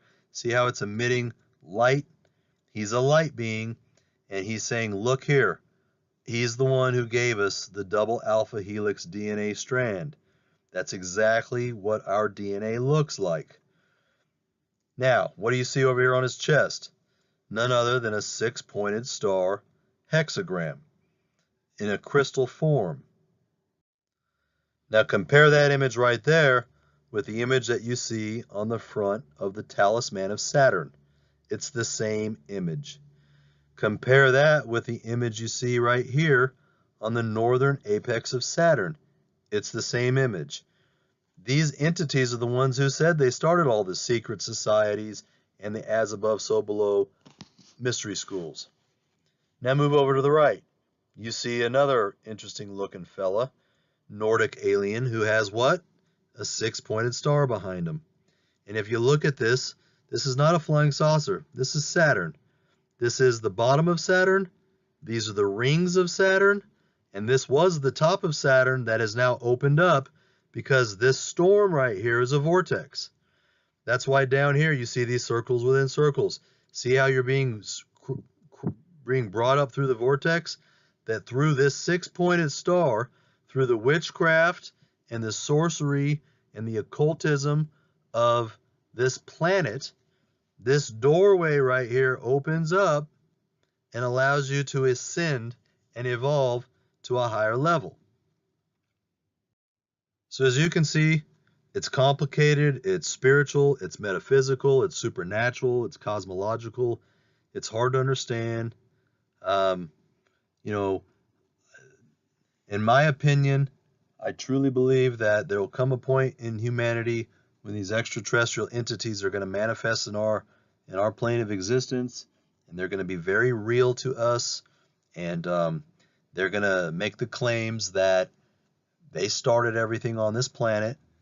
That concept was started by Watson and Crick, the two scientists who discovered the DNA molecule, and they coined that term directed panspermia. And so it's not a coincidence that they're the ones who discovered the DNA molecule. Now, if you recall, Kenneth Grant was the successor of Aleister Crowley, and he started something called Lamb meditation. Remember, Aleister Crowley let Lamb into our time-space through a portal that he opened up through a invocation ritual that he did in New York City in 1918. This became so popular with all of the Crowleyan followers that Kenneth Grant started its own cult, the cult of Lamb. It's known as Lamb meditation. It's in referencing to entering the egg. Now, here's Lamb over here. He's the 3-foot gray alien with a big head.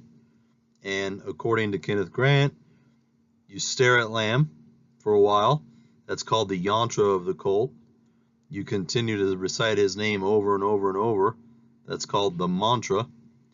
And when you get yourself into a hypnotic state, the union of the yantra and the mantra leads to the tantra. That's where you astral project out of your body. You enter into the egg of spirit through the head and the eyes of Lamb.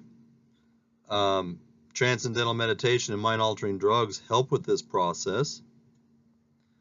And then once you've astral projected into his eyes, as we see here, according to them, you then travel through this alien world.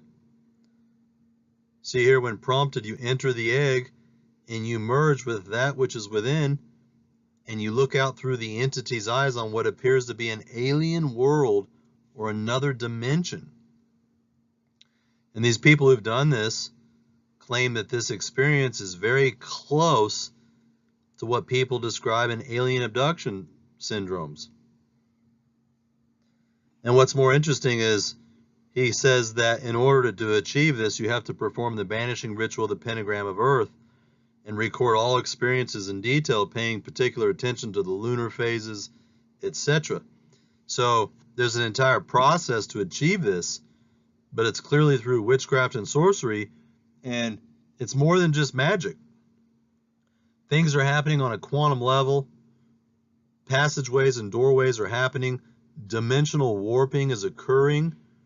The planets are being utilized, and the fallen angels and the demonic powers are being drawn down, and this is allowing these people to travel in this astral world.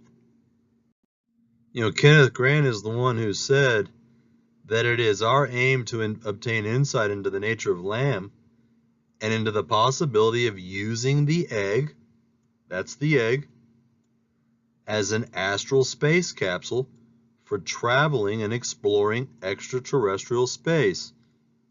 But they're really talking about traveling into interdimensional places, other dimensions, higher dimensions.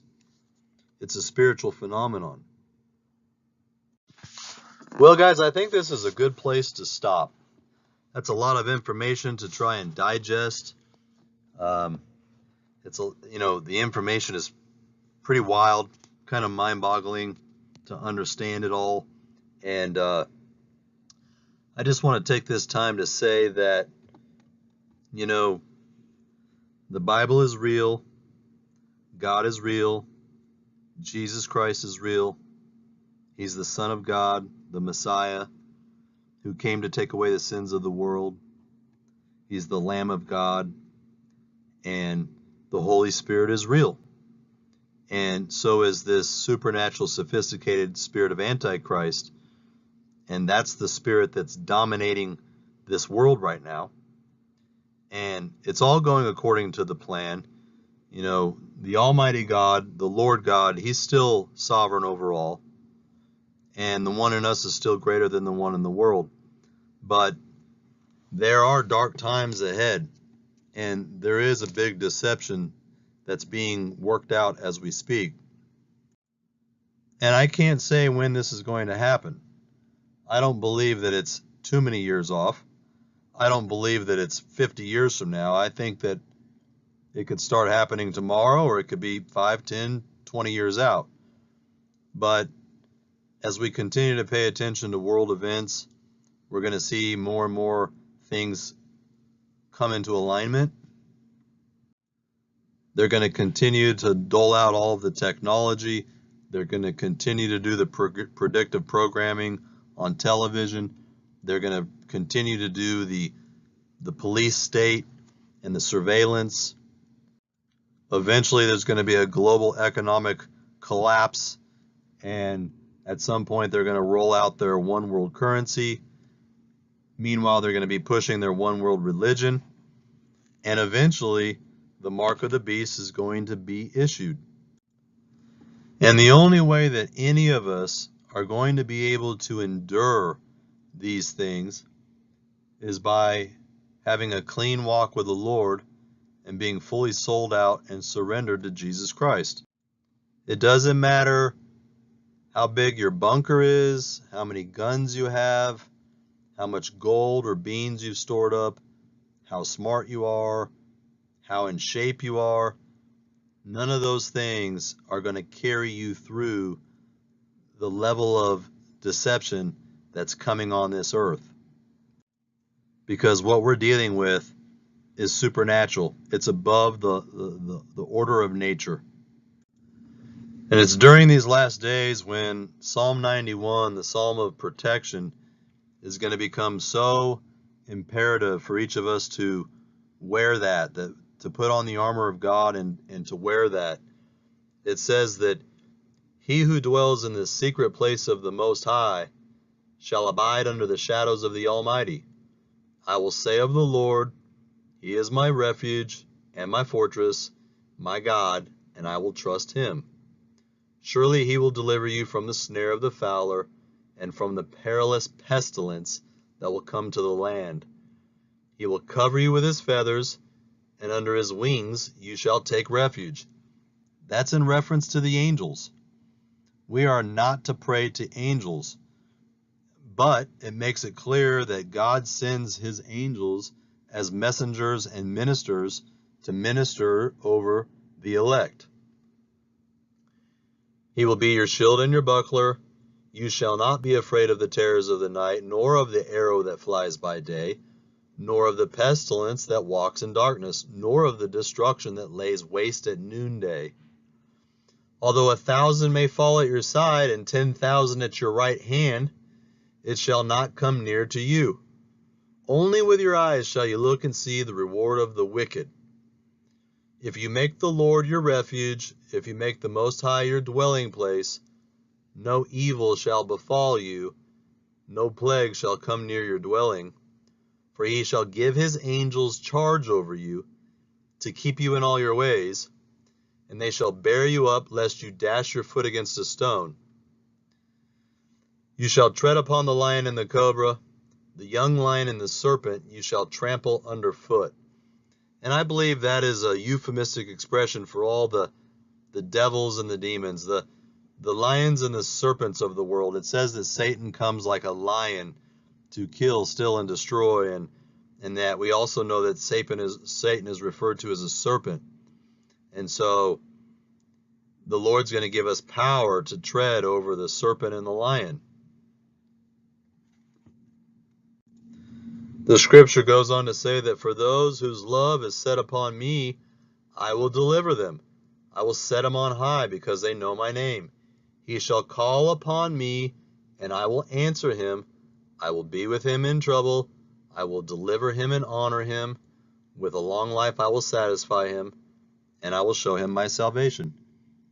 These are the promises of God, and we have to walk in those promises, and we have to walk in the faith, and that's what's going to carry us through. So on that note, Godspeed, and we'll see you on the next one.